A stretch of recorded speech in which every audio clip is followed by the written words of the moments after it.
আজকে যে বিষয়টা নিয়ে আলোচনা করতে চলেছি সেটা হচ্ছে তড়িৎচুম্বকীয় আবেশ, ইলেকট্রোম্যাগনেটিক ইন্ডাকশন, সেই বিষয় এবং তার আনুষঙ্গিক অন্যান্য বিষয়গুলো নিয়ে আমরা আলোচনা করব। এখন তড়িৎচুম্বকীয় আবেশ শুরু করার আগে তোমাদের একটা কথা মনে করিয়ে দিই, যেটা তোমরা আগের ক্লাসে আমাদের পড়ানো হয়ে গেছে। সেটা হচ্ছে যে যখন কোনো পরিবাহী তারের মধ্য দিয়ে তড়িৎ প্রবাহ হয়, তখন পরিবাহী তারের চারদিকে চুম্বক ক্ষেত্র সৃষ্টি হয়। অর্থাৎ আমরা জানি যে পরিবাহী তারের মধ্য দিয়ে তড়িৎ প্রবাহ হলে তার চারদিকে চুম্বক ক্ষেত্র সৃষ্টি হয়। তাহলে কি এমন হতে পারে যে কোনো চুম্বক ক্ষেত্রের জন্য তড়িৎ প্রবাহ সৃষ্টি হয়? উল্টো ঘটনা, অর্থাৎ তড়িৎ প্রবাহ সৃষ্টি হবে চুম্বক ক্ষেত্রের জন্য। হ্যাঁ, সেটাই ঘটে এবং সেটাই তড়িৎচুম্বকীয় আবেশে ঘটনা, যেখানে চুম্বক বলরেখার পরিবর্তন ঘটিয়ে আমরা তড়িৎ প্রবাহ সৃষ্টি করতে পারি। সেটা কিভাবে হয় সেটা আমি একটু এখানে দেখাচ্ছি। যে ধরা যাক এখানে একটা ক্লোজ লুপ রাখা হচ্ছে, এটা একটা এরকম একটা ক্লোজ লুপ, পরিবাহী তারের একটা লুপ বলা হয়, এরকম বদ্ধ কুণ্ডলী বলে। এরকম পরিবাহী তারের একটা সিম্পল বদ্ধ কুণ্ডলী রাখা রয়েছে। এখন এই বদ্ধ কুণ্ডলীর তাকে যদি কোনো চুম্বক ক্ষেত্রে রাখা হয়, যে চুম্বক ক্ষেত্রে বলরেখাগুলো পরিবর্তিত হচ্ছে বা বলরেখাগুলো যদি পরিবর্তন করা হয় এর মধ্য দিয়ে যাওয়া বলরেখাগুলি, তাহলেই এর মধ্যে কিন্তু তড়িৎচালক বল সৃষ্টি হবে এবং সেটাকে আমরা তড়িৎচুম্বকীয় আবেশ বলবো। মানে ধরে কিরম করে সৃষ্টি হয় সেটা এখানে একটু ব্যাখ্যা করি। এরকম ধরে যাওয়া যাক এখানে একটা দণ্ডচুম্বক তোমাকে দেওয়া হয়েছে, যার এটা নর্থ পোল, এটা সাউথ পোল। এখন তুমি যদি এই লুপটার কাছে এই দণ্ডচুম্বকটাকে এগিয়ে নিয়ে যাও, তাহলেই বলরেখার সংখ্যার পরিবর্তন ঘটতে থাকবে, এর মধ্যে দিয়ে যাওয়া পাস করা বলরেখার সংখ্যার পরিবর্তন ঘটবে। তাহলেই তখনই এর মধ্যে দিয়ে তড়িৎচুম্বকীয় আবেশের ফলে তড়িৎচালক বল সৃষ্টি হবে। অথবা এখান থেকে যদি তুমি দূরে সরিয়ে নিয়ে যাও, তাহলেও এর মধ্যে দিয়ে পাস করা বলরেখার সংখ্যার পরিবর্তন হবে বা চৌম্বক প্রবাহের পরিবর্তন হবে, তখনই এর মধ্যে দিয়ে তড়িৎচালক বল সৃষ্টি হবে। অর্থাৎ কি, চুম্বক ক্ষেত্রের বলরেখার সংখ্যার পরিবর্তন ঘটিয়ে এই পরিবাহী লুপের মধ্য দিয়ে, ক্লোজ লুপের মধ্য দিয়ে তড়িৎচালক বল সৃষ্টিটাকেই তড়িৎচুম্বকীয় আবেশ বলা হয়। এবং সেটাকে একটু সংজ্ঞার আকারে লিখে নিলে তড়িৎচুম্বকীয় আবেশ ব্যাপারটা একটু সংজ্ঞার আকারে আমাদেরকে একটু মনে রাখতে হবে। দেখো, কোনো বদ্ধ কুণ্ডলীর সঙ্গে জড়িত চৌম্বক বলরেখার সংখ্যা বা চৌম্বক প্রবাহের পরিবর্তন হলে ওই কুণ্ডলীতে একটি তড়িৎচালক বল আবিষ্ট হয়। এই ঘটনাকে তড়িৎচুম্বকীয় আবেশ বলে। এখন এইখানে দেখানো হয়েছে, তাহলে এইটা যখন নিয়ে যাবে তখনও এর মধ্য দিয়ে তড়িৎ প্রবাহ সৃষ্টি হতে পারে, সৃষ্টি হবে, বা এর কাছ থেকে দূরে সরিয়ে নিয়ে গেলেও তড়িৎ প্রবাহ সৃষ্টি হবে বা ইএমএফ প্রোডাকশন হবে। এখন এইখানে একটু জেনে রাখতে হবে যে চৌম্বক প্রবাহ ব্যাপারটা যেটা বলছি সেটা কি, একে ইংরেজিতে বলা হয় ম্যাগনেটিক ফ্লাক্স। এটা চৌম্বক প্রবাহ, একটু ব্যাপারটা জেনে নাও। চৌম্বক প্রবাহ জিনিসটা কি? চৌম্বক প্রবাহ হচ্ছে কোনো একটা চৌম্বক ক্ষেত্রে একটা তল রাখা রয়েছে। ধরা যাক একটা চৌম্বক ক্ষেত্র, এরকম চুম্বক ক্ষেত্রের ডিরেকশনটা আমি দেখাচ্ছি, এরকম চুম্বক ক্ষেত্র যেটা বলরেখার অভিমুখগুলো আমি এরকম দেখাচ্ছি। এখানে একটা তল রাখা রয়েছে, এরকম একটা তল রাখা রয়েছে, ঠিক আছে? তা এই তলের মধ্য দিয়ে লম্বভাবে যতগুলো বলরেখার সংখ্যা যাবে, লম্বভাবে কোনো তলের মধ্য দিয়ে চুম্বক ক্ষেত্রে রাখা অবস্থিত, অবশ্যই চুম্বক ক্ষেত্রে রাখা কোনো তলের মধ্য দিয়ে লম্বভাবে অতিক্রান্ত মোট বলরেখার সংখ্যা, ঠিক আছে? একেই বলা হবে চুম্বক প্রবাহ। এই বলরেখার সংখ্যা পরিবর্তন হলেই পরিবাহীর মধ্যে তড়িৎচালক বল সৃষ্টি হবে। এখন আমাদের এখানে একটা এই সম্পর্কিত একটা পরীক্ষা, এই পরীক্ষাটাই এখানে একটু করে নেওয়া যাবে। পরীক্ষার ব্যাপারটা কি, কিছুই নয়, ধরা যাক এখানে একটা এরকম লুপ নেওয়া হয়েছে, ঠিক আছে? সেই লুপটার সঙ্গে একটা গ্যালভানোমিটার লাগানো হয়েছে, এখানে একটা গ্যালভানোমিটার লাগানো হয়েছে, এরকম একটা ক্লোজ লুপ। হ্যাঁ, এটা ক্লোজ লুপ, তার সঙ্গে এইভাবে একটা গ্যালভানোমিটার লাগানো হয়েছে, ঠিক আছে? এখন গ্যালভানোমিটার জিনিসটা কি, এটাকে গ্যালভানোমিটার জি বলা হয়। এটা একটা পরিবাহী তারের লুপ, আর কিচ্ছু নেই। একটা গ্যালভানোমিটার লাগানো হচ্ছে, গ্যালভানোমিটার আর কিছু নয়, যে যদি এই পরিবাহী তারের মধ্যে দিয়ে তড়িৎ প্রবাহ হয়, তাহলে এই গ্যালভানোমিটারের কাঁটা তার কাঁটা জিরো অবস্থানে থাকে, যখন তড়িৎ প্রবাহ হয় কাঁটা তখন একদিকে সরে যায় অথবা বিপরীত দিকে সরে যায়। অভিমুখের উপর নির্ভর করে গ্যালভানোমিটার কাঁটাটার বিক্ষেপ ঘটবে। এই বিক্ষেপ থেকে আমরা বুঝতে পারবো যে এই পরিবাহীর মধ্য দিয়ে তড়িৎ প্রবাহ হচ্ছে কিনা, সেটাই গ্যালভানোমিটার ঠিক করে দেয়। অর্থাৎ কোনো সার্কিটের মধ্যে দিয়ে তড়িৎ প্রবাহ হচ্ছে কিনা সেটা জানার জন্য আমাদের গ্যালভানোমিটারটা লাগাতে হয়। এখন কি করা হচ্ছে, এরকম একটা লুপ রাখা রয়েছে, লুপ এটাকে বলা হয়, এটাকে লুপ বলে, এই যে এটা লুপ। তা এখন একটা দণ্ডচুম্বককে আমি এরকম দণ্ডচুম্বক, যেটা আগে দেখানো হয়েছিল, একটা দণ্ডচুম্বকের এই নর্থ পোল আর এটা সাউথ পোল, দণ্ডচুম্বকটাকে আমি হঠাৎ করে এর কাছে এগিয়ে নিয়ে এলাম, দেখা গেল গ্যালভানোমিটারের কাঁটা একটা নির্দিষ্ট দিকে সরে গেল। ধরা যাক গ্যালভানোমিটার কাঁটাটা ডান দিকে সরে গেল। তাহলে আমরা কি বুঝলাম, যে যখন আমরা এই চুম্বকটাকে কাছে আনছি তখন এর মধ্যে তড়িৎ প্রোডাকশন হচ্ছে, বা এর মধ্যে দিয়ে ইএমএফ সৃষ্টি হচ্ছে বা তড়িৎচালক বল সৃষ্টি হচ্ছে।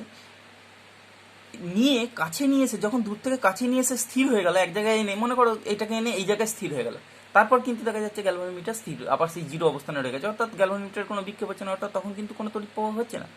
আবার এই কাছে রাখা অবস্থায় থেকে হঠাৎ তুমি দূরে সরিয়ে নিয়ে চলে গেলে, তখন দেখা গেল যে গ্যালভানোমিটারের কাঁটার বিক্ষেপ হচ্ছে, এবং আনার সময় কাঁটা যেদিকে বিক্ষিপ্ত হয়েছিল, নিয়ে যাওয়ার সময় কিন্তু কাঁটা তার উল্টো দিকে বিক্ষিপ্ত হবে। কিন্তু প্রতি ক্ষেত্রেই বিক্ষেপ ঘটবে, অর্থাৎ নিয়ে আসা এবং নিয়ে যাওয়া উভয় ক্ষেত্রেই কিন্তু এই কাঁটার বিক্ষেপ ঘটবে। এবং এ থেকে বোঝা যায় যে নিয়ে আসা এবং নিয়ে যাওয়ার সময়তেই একমাত্র এর মধ্য দিয়ে তড়িৎ প্রবাহ সৃষ্টি হচ্ছে। যখন চুম্বককে এবং লুপকে আপেক্ষিকভাবে স্থির রাখা হচ্ছে, তখন কিন্তু কোনো তড়িৎ প্রবাহের মধ্যে সৃষ্টি হচ্ছে না। উল্টো ঘটনাও দেখা যাবে, কি দণ্ডচুম্বকটাকে তুমি স্থির রেখেছো, দণ্ডচুম্বকটাকে স্থির রেখে তুমি এই লুপটাকে তার কাছে হঠাৎ করে নিয়ে এলে, তখনও দেখা যাবে গ্যালভানোমিটারে বিক্ষোভ হচ্ছে। অথবা লুপটাকে দণ্ডচুম্বকের কাছ থেকে দূরের দিকে সরিয়ে নিয়ে চলে গেলে, তখনও কিন্তু এর মধ্য দিয়ে তড়িৎ প্রবাহ সৃষ্টি হবে। অর্থাৎ যতক্ষণ না এই বলরেখার পরিবর্তন হচ্ছে এর মধ্য দিয়ে, স্থির মানের বলরেখা যদি এর মধ্য দিয়ে পাস করে, তাহলে কিন্তু কোনো তড়িৎচালক বল সৃষ্টি হবে না। একমাত্র বলরেখার পরিবর্তন হলেই তবেই তড়িৎচালক বলের সৃষ্টি হবে। এবং চিত্রটাকে একটু এঁকে নিলে, আরও লুপটাকে আরও সহজ করে বললে এইভাবে ব্যাপারটা বোঝা যায় যে এইটা মনে করো একটা দণ্ডচুম্বক, এটা নর্থ পোল, এটা সাউথ পোল, তাহলে এখান থেকে এইভাবে বলরেখাগুলো বেরিয়ে যাচ্ছে, এইভাবে বলরেখাগুলো আমি তীরচিহ্নে দেখাচ্ছি, নর্থ পোল থেকে বলরেখা বেরিয়ে যায় তোমরা জানো, তাহলে এই নর্থ পোল থেকে বলরেখাগুলো এইভাবে বেরিয়ে যাচ্ছে, এইভাবে বলরেখা পরস্পরকে ছেদ করবে না, আঁকার সময় খেয়াল রাখতে হবে যে বলরেখা যেন টাচ না করে, এইভাবে বলরেখা বেরিয়ে যাচ্ছে। এখন যদি একটা লুপকে, মনে করো এখানে তুমি লুপটা রেখেছো, তাহলে এর মধ্যে দিয়ে একটা আমি লুপ দেখাচ্ছি, তাহলে এর মধ্যে দিয়ে কটা বলরেখা পাস করছে, একটা দুটো তিনটে বলরেখা পাস করছে। এখন ওই লুপটাকে যদি আরো কাছে নিয়ে আসো, বা এই চুম্বকটাকে যদি ওই ওই লুপের কাছে নিয়ে যাও, তাহলে দেখো দেখিনি কটা বলরেখার সঙ্গে পাস করছে। তাহলে এখানে একটা দুটো তিনটে বলরেখার সংখ্যা, এখানে দেখো একটা দুটো তিনটে চারটে পাঁচটা ছটা বলরেখার সংখ্যা এর মধ্যে পাস করছে। অর্থাৎ যখনই আমি কাছের দিকে নিয়ে যাব বা দূরের দিকে নিয়ে যাব, তখন এই বলরেখার সংখ্যাগুলো কি এ থেকে নির্গত বলরেখার সংখ্যা সমান, কিন্তু কাছে নিয়ে যাওয়া বা দূরে নিয়ে যাওয়ার সঙ্গে সঙ্গে এই এই লুপের মধ্য দিয়ে পাস করা বলরেখার সংখ্যাটার পরিবর্তন হবে, তবেই কিন্তু ইএমএফ প্রোডাকশন হবে, তবেই এর মধ্য দিয়ে তড়িৎচালক বলের সৃষ্টি হবে। ঠিক আছে, স্থির অবস্থায় কিন্তু বলরেখার সংখ্যাটা একই পরিমাণ যাওয়ায় এর মধ্যে দিয়ে কোনো তড়িৎচালক বল সৃষ্টি হবে না। এটা যেমন আমরা একটা দণ্ডচুম্বক নিয়ে করতে পারি, সেরকম কোনো অন্যভাবেও আমরা করতে পারি। তাহলে এটা যখন আমরা এইভাবে এর কাছে নিয়ে আসবো, তখন এর মধ্যে দিয়ে একটা নির্দিষ্ট ডিরেকশনে তড়িৎচালক বল সৃষ্টি হবে, বা একটা তড়িৎ প্রবাহ সৃষ্টি হবে। এটা অন্যভাবেও করা যায়। এরকম একটা লুপ নিলাম, এই লুপটার মধ্যে যেমন গ্যালভানোমিটার লাগানো হয়, গ্যালভানোমিটার লাগানো হলো, এইভাবেও করা যায়। এই গ্যালভানোমিটার দিয়ে এখানে কি একটা তুমি তড়িৎ চুম্বক, এখানে একটা তড়িৎ চুম্বক লিখেছো, কি এটা একটা, মনে করো এরকম একটা কোনো চোঙের গায়ে এরকম অন্তরিত তারকে জড়িয়েছো, তারকে জড়িয়ে তার দুটো প্রান্তের মধ্যে একটা ব্যাটারি, একটা চাবি লাগিয়ে এইভাবে কানেক্ট করেছো। এখন যদি তুমি চাবি অন করো, তাহলে দেখা যাবে এর মধ্যে দিয়ে তড়িৎ প্রবাহ সৃষ্টি হচ্ছে। আবার চাবি যদি অফ করে দাও, মানে সুইচ অন করলেই এর মধ্যে দেখা যাবে গ্যালভানোমিটার বিক্ষেপ হচ্ছে, আবার সুইচ অফ করলেও এর মধ্যে দিয়ে তড়িৎ প্রবাহ সৃষ্টি হচ্ছে। কিন্তু সুইচ অন করে রেখে দেওয়া অবস্থায় তখন কিন্তু এর মধ্যে আর কোনো তড়িৎ প্রবাহ দেখতে পাওয়া যাচ্ছে না। অর্থাৎ যখন অফ করা হচ্ছে এবং যখন অন করা হচ্ছে, তখনই একমাত্র বলরেখার পরিবর্তন হচ্ছে। মানে যখন অন করা হচ্ছে তখন শূন্য থেকে ম্যাক্সিমাম হয়ে যাচ্ছে, আর যখন অফ করা হচ্ছে তখন ম্যাক্সিমাম থেকে শূন্য হয়ে যাচ্ছে। সেই জন্য বলরেখার পরিবর্তন ঘটছে, তখন এর মধ্য দিয়ে তড়িৎচালক বল সৃষ্টি হবে, এবং সেটা গ্যালভানোমিটারের বিক্ষেপ থেকে আমরা বুঝতে পারবো। ঠিক আছে, এই পরীক্ষা এবং এইটা থেকে এই যে আবেশের ব্যাপারটা, এই তড়িৎচুম্বকীয় আবেশ সম্পর্কিত, এই সম্পর্কে বিজ্ঞানী ফ্যারাডে তার দুটো বিখ্যাত সূত্র, ফ্যারাডের সূত্র নামে পরিচিত। বিজ্ঞানী ফ্যারাডের নাম অনুসারে ফ্যারাডের সূত্র নামে পরিচিত। সেই সূত্র দুটো আমাদেরকে ভালো করে করতে হবে। অর্থাৎ তড়িৎচুম্বকীয় আবেশ সম্পর্কিত ফ্যারাডের সূত্র দুটি লেখো পরীক্ষা এরকম পড়লে আমাদেরকে তখন সূত্র দুটোর বিবৃতিটা লিখতে হবে। সেটা কি সূত্র দুটো? একটা হচ্ছে কেন সৃষ্টি হচ্ছে সেই সম্পর্কিত, এবং আরেকটা হচ্ছে কতটা পরিমাণ সৃষ্টি হচ্ছে সেই সম্পর্কিত। অর্থাৎ সৃষ্টির কারণ, আর একটা হচ্ছে কতটা পরিমাণ সৃষ্টি হবে, সেই দুটো বিষয়ের ওপর দুটো সূত্র রয়েছে। সূত্রগুলো আমরা একটু দেখে নেব কি সূত্র আছে। দেখো, তড়িৎচুম্বকীয় আবেশ সম্পর্কিত ফ্যারাডের সূত্র, প্রথম সূত্র, স্টেটমেন্ট বা বিবৃতিটা মনে রাখবে, বিভিন্ন বই থেকে করতে পারো, এটাও করতে পারো। কি, কোনো বদ্ধ কুণ্ডলীর সহিত জড়িত চৌম্বক প্রবাহের পরিবর্তন হলে ওই কুণ্ডলীতে তড়িৎচালক বল আবিষ্ট হয়। যেটা আগের পরীক্ষায় যেটা আমি বললাম সেটাই। এই পরিবর্তন যতক্ষণ চলতে থাকে ততক্ষণ আবিষ্ট তড়িৎচালক বল বর্তমান থাকে। অর্থাৎ কি, এই যতক্ষণ বলরেখার সংখ্যার পরিবর্তন হবে ততক্ষণই একমাত্র তড়িৎচালক বলটা ওর মধ্যে স্থায়ী হবে। বলরেখার পরিবর্তন যদি না হয়ে থাকে তাহলে বলরেখা পাস করলেও তড়িৎচালক বল সৃষ্টি হবে না। তাহলে, এবং দ্বিতীয় সূত্রটা কি? দ্বিতীয় সূত্র হচ্ছে যে আবিষ্ট তড়িৎচালক বলের মান কুণ্ডলীর সঙ্গে জড়িত চৌম্বক প্রবাহের পরিবর্তনের হারের সঙ্গে সমানুপাতিক। আবার পড়ছি, আবিষ্ট তড়িৎচালক বলের মান কুণ্ডলীর সঙ্গে জড়িত চৌম্বক প্রবাহের পরিবর্তনের হারের সঙ্গে সমানুপাতিক। অর্থাৎ কতটা পরিমাণ তড়িৎচালক বল উৎপন্ন হবে, অর্থাৎ কম উৎপন্ন হবে না বেশি উৎপন্ন হবে, সেটা নির্ভর করবে চৌম্বক প্রবাহের হারটা সময়ের সঙ্গে সঙ্গে কতটা পরিমাণ হচ্ছে, কতটা বেশি পরিমাণ হচ্ছে, কতটা কম। অর্থাৎ তুমি আস্তে করে পরিবর্তনটা হচ্ছে নাকি হঠাৎ করে বেশি পরিমাণ পরিবর্তিত হয়ে যাচ্ছে, সেই পরিবর্তনের হারের সঙ্গে সমানুপাতিক হারে তড়িৎচালক বলটা পরিমাণটা নির্ভর করবে, উৎপন্ন হবে। এই প্রথম সূত্রটা থেকে আমরা অ্যাকচুয়ালি তাহলে কি জানতে পারলাম, সেটা হচ্ছে যে আবেশটা কেন হচ্ছে। অর্থাৎ এখান থেকে আমরা জানতে পারলাম আবেশের কারণ কি জন্য আবেশ হচ্ছে, এবং স্থায়িত্ব কতক্ষণ স্থায়ী হবে, এবং কতক্ষণ প্রবাহটা স্থায়ী হবে, এবং স্থায়িত্ব, কারণ এবং স্থায়িত্ব জানতে পারবো। আর দ্বিতীয়টা থেকে কি জানতে পারবো? দ্বিতীয়টা থেকে হচ্ছে যে কতটা পরিমাণ উৎপন্ন হবে, অর্থাৎ তড়িৎচালক বলের মান, তড়িৎচালক বলের মান, সেই মানটা আমরা এই দ্বিতীয় সূত্র থেকে জানতে পারবো। ঠিক আছে, এখন এই দুটো ফ্যারাডের সূত্র হলেও ফ্যারাডের সূত্র কিন্তু ওই লুপের মধ্য দিয়ে, এই যে লুপ, সেই লুপের মধ্য দিয়ে তড়িৎ প্রবাহের অভিমুখ কোন দিকে হবে সেটা কিন্তু এখানে কোথাও বলা নাই। দেখো, পড়লেই বুঝতে পারবে। সৃষ্টি হবে বলা হচ্ছে, যে একটা হচ্ছে কেন সৃষ্টি হবে সেটা বললাম, কতক্ষণ সৃষ্টি হবে সেটা বললাম, কিন্তু কোন অভিমুখে হবে বলা যায়, আর কতটা পরিমাণ হবে সেটা বলা গেল ফ্যারাডের সূত্র থেকে। কিন্তু এর মধ্য দিয়ে কোন অভিমুখে তড়িৎ প্রবাহ সৃষ্টি হবে, অর্থাৎ লুপের মধ্য দিয়ে তড়িৎ প্রবাহের ডিরেকশনটা কোন দিকে হবে, সেটা কিন্তু এই ফ্যারাডের সূত্র থেকে জানতে পারা যায় না। অর্থাৎ কি, ফ্যারাডের সূত্র থেকে তড়িৎচালক বলের অভিমুখ জানা যায় না। ঠিক আছে, তাহলে এই অভিমুখটা জানা যাবে কোন সূত্র থেকে? অভিমুখটা জানতে গেলে তড়িৎচালক বলের অভিমুখ জানা যায়। তড়িৎচালক বলের অভিমুখ অন্য এক বিজ্ঞানীর সূত্র থেকে আমরা জানতে পারি। অভিমুখ লেঞ্জের সূত্র থেকে জানতে পারি। অর্থাৎ এই যে আবেশের ফলে আবিষ্ট তড়িৎচালক বল সৃষ্টি হচ্ছে, সেই তড়িৎচালক বলটা কোন দিকে হবে সেটা আমরা লেঞ্জের সূত্র থেকে আমরা বলতে পারবো। তাহলে সেই লেঞ্জের সূত্রটা কি? খুবই ইম্পর্টেন্ট সূত্র, এবং লেঞ্জের সূত্রটাই ব্যাখ্যা করে যে এক্ষেত্রে শক্তির নিত্যতার সূত্র কিন্তু মেনে চলে। অর্থাৎ আমাদের এখানে মনে হতে পারে যে আমি কোনো পাওয়ার ইউজ করলাম না, অর্থাৎ তড়িৎ উৎস কিছুই ব্যবহার করলাম না, কোনো সেল ব্যবহার করলাম না, কোনো কিছুই ব্যবহার করলাম না, অথচ একটা তারে কারেন্ট তৈরি হয়ে যাচ্ছে। এটা থেকে আমাদের মনে হতে পারে যে বাবা, আমরা কিছুই ব্যবহার করলাম না, কোনো কিছু সাহায্যই নিলাম না, অথচ আমাদের এখানে তড়িৎ উৎপন্ন হয়ে যাচ্ছে, তাহলে কি এটা শক্তি নিত্যতা সূত্রের পরিপন্থী? অর্থাৎ শক্তি নিত্যতা সূত্র কি তাহলে মেনে চলছে না? অর্থাৎ এক্ষেত্রে কি আমরা কোনো কিছু শক্তি কোনো কিছু ব্যয় না করেই, কোনো কিছু শক্তির পরিবর্তন না করেই আমরা তড়িৎ শক্তি পেয়ে যাচ্ছি? তা কিন্তু নয়। সেটাই লেঞ্জের সূত্র দিয়ে আমরা জানতে পারি, এবং সেটাই লেঞ্জের সূত্রটা ব্যাখ্যা করে আর কি। এবং লেঞ্জের সূত্রের সাহায্যে আমরা এই পরিবাহী তারের মধ্য দিয়ে তড়িৎ প্রবাহের অভিমুখটা জানতে পারি। সেটা কি লেঞ্জের সূত্রর স্টেটমেন্টটা কি? স্টেটমেন্টটা হচ্ছে যে তড়িৎচুম্বকীয় আবেশের ফলে সৃষ্ট আবিষ্ট তড়িৎ প্রবাহের অভিমুখটা এমন হবে যে যে কারণে সৃষ্টি হচ্ছে সেই সৃষ্টিটাকেই বাধা দেবে, সৃষ্টির কারণটাকেই বাধা দেবে। অর্থাৎ এর মধ্য দিয়ে যে তড়িৎচালক বলটা সৃষ্টি হচ্ছে, যার জন্য সৃষ্টি হচ্ছে, এখানে এমনভাবে তড়িৎচালক বলটা সৃষ্টি হবে সেই কারণটাকেই এ বাধা দেবে।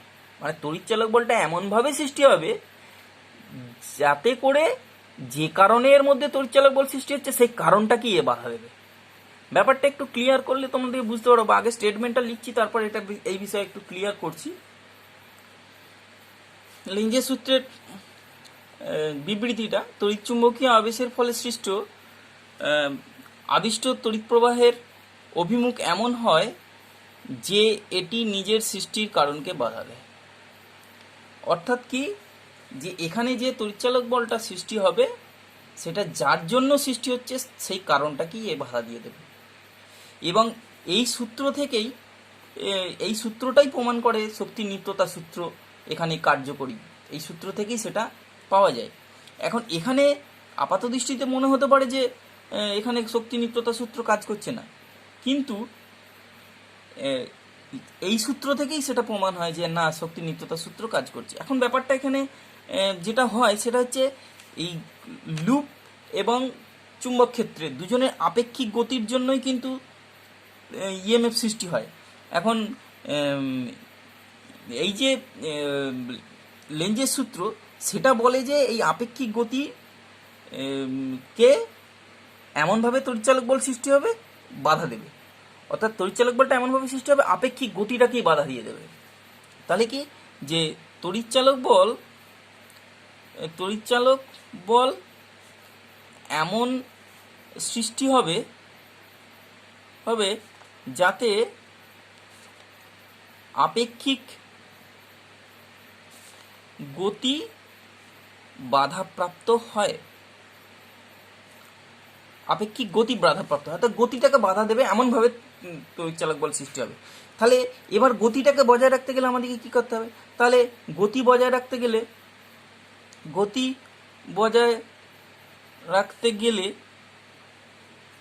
গেলে কি হবে? বাহ্যিক কার্য করতে হবে। তাহলে এই বাহ্যিক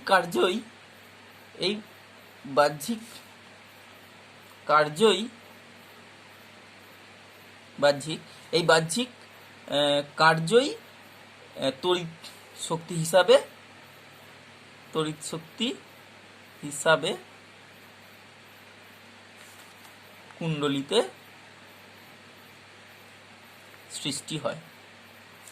সৃষ্টি হয়। অর্থাৎ কি, এখানে যান্ত্রিক শক্তি থেকে আমরা তড়িৎ শক্তি পেয়ে থাকি। এক্ষেত্রে যান্ত্রিক শক্তি থেকে তড়িৎ শক্তি পেয়ে থাকি। এখন এইটা একটু ব্যাপারটার একটু আমি ব্যাখ্যা করছি, তোমরা জিনিসটা বুঝে নাও যে এই ঘটনা, এই জিনিসটা কি বলতে চাইছে। ধরা যাক এখানে একটা লুপ রাখা রয়েছে। তাহলে তুমি একটা দণ্ডচুম্বকের নর্থ পোলকে এর কাছে আনার চেষ্টা করছো। তাহলে লেঞ্জ কি বলছে? লেঞ্জের সূত্র অনুযায়ী বলা হচ্ছে যে এখানে এমন তড়িৎচালক বল সৃষ্টি হবে যাতে করে সৃষ্টির কারণকেই বাধা দেবে। এখন এখানে তড়িৎচালক বল সৃষ্টির কারণ কি? সেটা হচ্ছে নর্থ পোলের অগ্রগতি। এখন নর্থ পোলের অগ্রগতিকে বাধা দেবে কখন? নর্থ পোলের অগ্রগতিকে বাধা দেবে যদি এখানে একটা নর্থ পোল সৃষ্টি হয়। অর্থাৎ এই লুপের মধ্য দিয়ে তড়িৎচালক বলটা এমনভাবে সৃষ্টি হবে যাতে করে এখানে একটা নর্থ পোল সৃষ্টি হবে। সেই নর্থ পোল সৃষ্টি হলে এখন এই নর্থ পোল আসতে চাইবে না এর কাছে, কারণ বিকর্ষণ হবে, দুটো সমপোল বিকর্ষণ হবে। অর্থাৎ এই নর্থ পোলের অগ্রগতির জন্য এখানে এমনভাবে তড়িৎচালক বলটা সৃষ্টি হবে যাতে করে নর্থ পোলই সৃষ্টি হয় এখানে, এবং সেই নর্থ পোল এই নর্থ পোলের গতিকে বাধা দেবে, এবং সেই বাধার বিরুদ্ধে আমাদের বাহ্যিক শক্তি প্রয়োগ করে, বাহ্যিক বল প্রয়োগ করে একে আমাকে এর কাছে নিয়ে যেতে হবে, এবং সেই যে বাহ্যিক বলটা আমি প্রয়োগ করলাম সেই বাহ্যিক বলের জন্যই কিন্তু সেই যান্ত্রিক শক্তিটাই কিন্তু এর মধ্যে দিয়ে তড়িৎ শক্তি হিসাবে তৈরি হবে। এখন ধরে নিলাম যে প্রথমেই ধরে নিলাম যে লেঞ্জের সূত্রে শক্তির নিত্যতা সূত্র কাজ করছে না, তাহলে ধরে নিলাম যে এখানে প্রথমে সাউথ পোল সৃষ্টি হয়েছে। তাহলে সাউথ পোল যদি এখানে সৃষ্টি হয়, তাহলে সেই সাউথ পোল সৃষ্টি হওয়ার জন্য আমরা যেমন আগে বলেছিলাম যে ক্লোজ লুপের মধ্যে দিয়ে তড়িৎ প্রবাহের ডিরেকশন কোন দিকে হবে, তাহলে সেইভাবেই হবে। ধরে নেওয়া যাক যে আমি প্রথমে এখানে একটা সাউথ পোল সৃষ্টি হয়ে গেছে, তাহলে সাউথ পোল সৃষ্টি হলে কী হবে, তাহলে তড়িৎ প্রবাহের অভিমুখটা এরকম হবে, অর্থাৎ এর মধ্যে দিয়ে তড়িৎ প্রবাহ ধরলাম ক্লকওয়াইজ হচ্ছে, ঠিক আছে। কিন্তু ক্লকওয়াইজ হলে কি হবে, তাহলে এখানে যদি এই পোলটার জন্য এখানে প্রথমেই সাউথ পোল সৃষ্টি হয়ে যায়, তাহলে এই নর্থ পোলকে সাউথ পোল টেনে নেবে, এমনিই টেনে নেবে, অর্থাৎ কোনো বাহ্যিক কার্যই করতে হচ্ছে না, শুধুই নর্থ পোল এর দিকে এগিয়ে চলে যাচ্ছে এবং অনন্ত গতি সৃষ্টি হয়ে যাবে। এর ফলে কোনো এক্ষেত্রে কোনো শক্তি প্রয়োগ না করেই কিন্তু তড়িৎ প্রবাহ সৃষ্টি হয়ে যাবে, সেটা কিন্তু সম্ভব নয়। সেই জন্য এখানে সাউথ পোল সৃষ্টি হবে না, এখানে কিন্তু এস মেরু সৃষ্টি হবে না, ঠিক আছে। কারণ যদি এস মেরু সৃষ্টি হতো তাহলে তো কোনো কার্য না করেই শক্তি পেয়ে যেতাম, যেটা বাস্তবে সম্ভব না। তাহলে কি হবে, যেটা হবে সেটা হচ্ছে এখানে একটা নর্থ পোল, মানে এখানে এমনভাবে তড়িৎ প্রবাহটা হবে যাতে করে নর্থ পোল সৃষ্টি হয়। তা নর্থ পোল সৃষ্টির ক্ষেত্রে আমরা জানি যে তড়িৎ প্রবাহের ডিরেকশনটা অ্যান্টি ক্লকওয়াইজ ডিরেকশন হয়। তার মানে আমরা যখন এখান থেকে এরম নর্থ পোলটাকে এর কাছে নিয়ে আসবো তখন এখানে নর্থ পোল সৃষ্টি হবে। এটা কিন্তু সম্ভব নয়, এটা রাইট হবে, অর্থাৎ নর্থ পোল আনলে এখানে নর্থ পোল সৃষ্টি হবে, এবং সেই নর্থ পোলের এইখানে নর্থ পোল সৃষ্টি হওয়ার ফলে এই নর্থ পোলটাকে আনতে গেলে আমাদের যে বাহ্যিক কার্য করতে হবে সেটাই এর মধ্যে তড়িৎ প্রবাহ সৃষ্টি করবে। অর্থাৎ লেঞ্জের সূত্র কিন্তু শক্তি নিত্যতা সূত্র মেনেই চলে, এবং শক্তি নিত্যতা সূত্রটাকেই ব্যাখ্যা করে লেঞ্জের সূত্র, ঠিক আছে। তাহলে আমরা এখান থেকে লেঞ্জের সূত্র সম্পর্কে সমস্ত কিছুই আলোচনা করলাম। দেখো, আমাদের এই বিষয়টা একটু দেখে নিতে হবে যে একমুখী প্রবাহ বা সমপ্রবাহ, ইংরেজিতে যাকে বলা হয় ডিরেক্ট কারেন্ট বা ডাইরেক্ট কারেন্ট, সংক্ষেপে বলা হয় ডিসি। তা ডিসি কারেন্ট কি, এবং আরেকটা হচ্ছে পরিবর্তী প্রবাহ বা ইংরেজিতে বলা হয় অল্টারনেটিং কারেন্ট, ওর সংক্ষেপে বলা হয় এসি। সেই এসি প্রবাহ কি? কিছু নয়, সেটা হচ্ছে যখন কোনো সার্কিটের মধ্য দিয়ে তড়িৎ প্রবাহটা সর্বদা একদিকে প্রবাহিত হতে থাকবে তখন আমরা সেই এই প্রবাহটাকে বলবো সমপ্রবাহ। অর্থাৎ সময়ের সঙ্গে সঙ্গে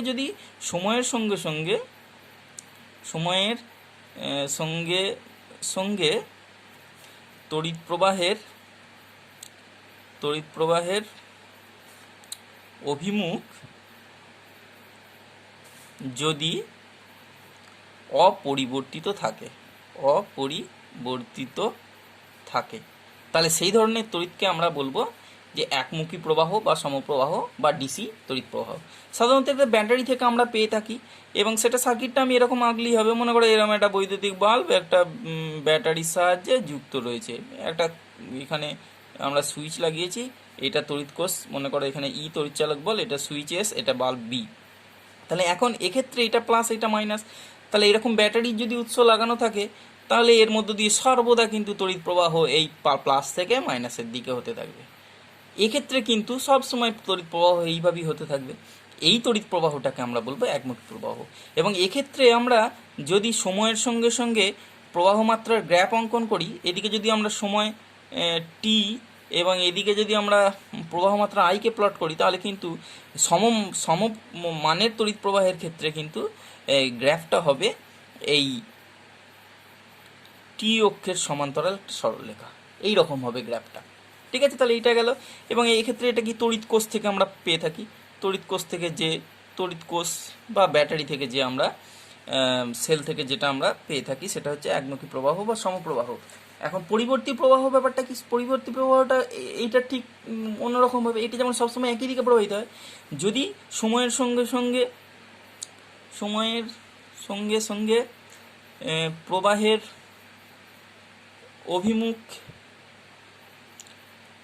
অভিমুখ যদি পাল্টে যায়, অর্থাৎ বিপরীত দিকে হয়, যদি অর্থাৎ বিপরীত দিকে যদি হয়ে থাকে, বিপরীত দিকে হয়, তাহলে সেই ধরনের তড়িৎ প্রবাহকে আমরা বলবো পরিবর্তী প্রবাহ বা অল্টারনেটিং কারেন্ট।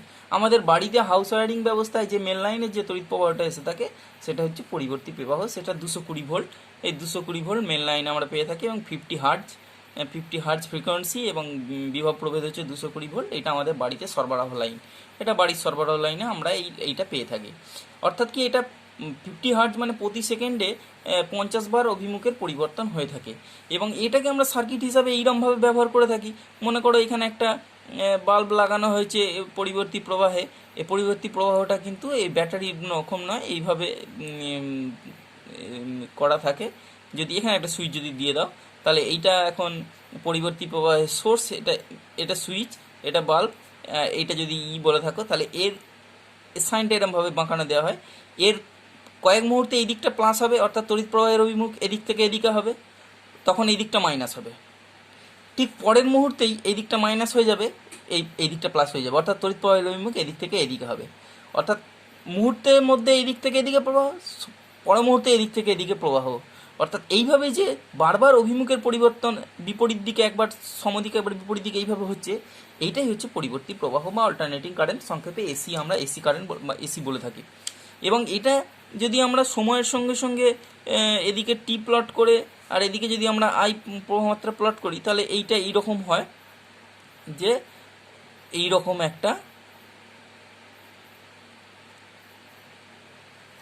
একটা তোমার রেখা হবে, এরকম এদিকে টি প্লট করা হয়েছে আর কি, এইটা মূল রেখা। তাহলে এই দিকটা প্লাস এই দিকটা মাইনাস এইভাবে, এবং এইটা একটা পূর্ণ সাইকেলের জন্য এইরকম লুপটা পাওয়া যাবে। অর্থাৎ একটা সাইনোসয়েডিয়াল ওয়েভ বলা হয় এটা, এইরকম হবে। অর্থাৎ কখনো শূন্য, কখনো বাড়ছে, ম্যাক্সিমাম হলো আবার কমছে, শূন্য হলো আবার নেগেটিভ হলো, নেগেটিভ ম্যাক্সিমাম হলো আবার বাড়তে বাড়তে শূন্য আবার বাড়ছে। এইভাবে তড়িৎ প্রবাহটা যখন চলতে থাকবে তখন আমাদের সেটাকে পরিবর্তী তড়িৎ প্রবাহ বলা হবে। এখন এখানে আরেকটু জিনিস এই প্রসঙ্গে একটু জেনে রাখতে হবে যে এসি এর ডিসির মধ্যে কোনটা সুবিধাজনক। এসি ও ডিসি এর মধ্যে এসি কিন্তু সুবিধাজনক, এসি সর্বক্ষেত্রেই সুবিধাজনক। এসির সুবিধা কি? এসি এর সুবিধা অনেক সুবিধা আছে। এসির সুবিধাগুলো কি কি রয়েছে? এসির সুবিধা হচ্ছে, প্রথমে হচ্ছে এর উৎপাদন খরচ কম। উৎপাদন খরচ এসির কম ডিসি অপেক্ষা আর কি, ডিসি অপেক্ষা এর উৎপাদন খরচ কম এবং জটিলতাও কম রয়েছে। ঠিক আছে, উৎপাদনটা দুই নম্বর হচ্ছে উৎপাদন অপেক্ষাকৃত ডিসি এর কঠিন, অর্থাৎ ডিসি এর উৎপাদনটা এসি অপেক্ষা কঠিন। ঠিক আছে, তাহলে এটা একটা কারণ। আর 3 নম্বর হচ্ছে যে এরকম অনেকগুলোই জানা যায় যে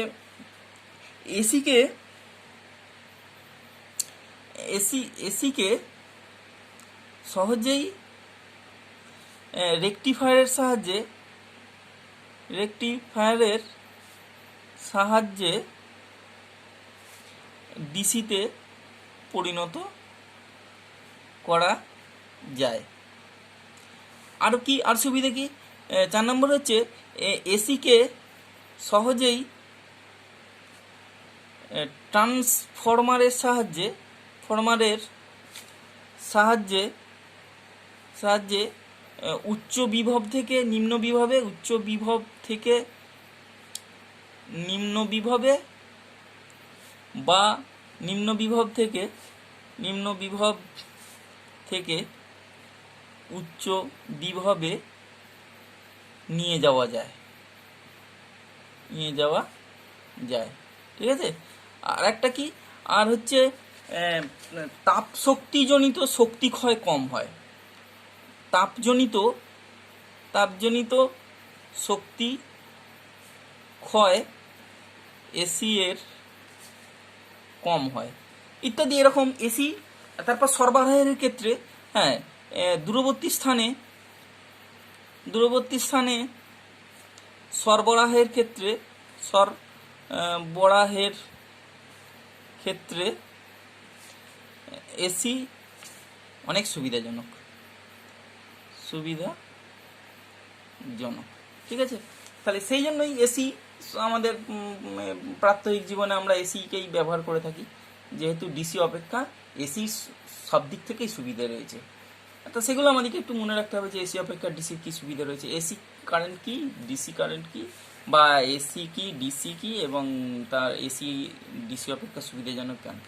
এই পর্যন্তই আজকে আমাদের রইল।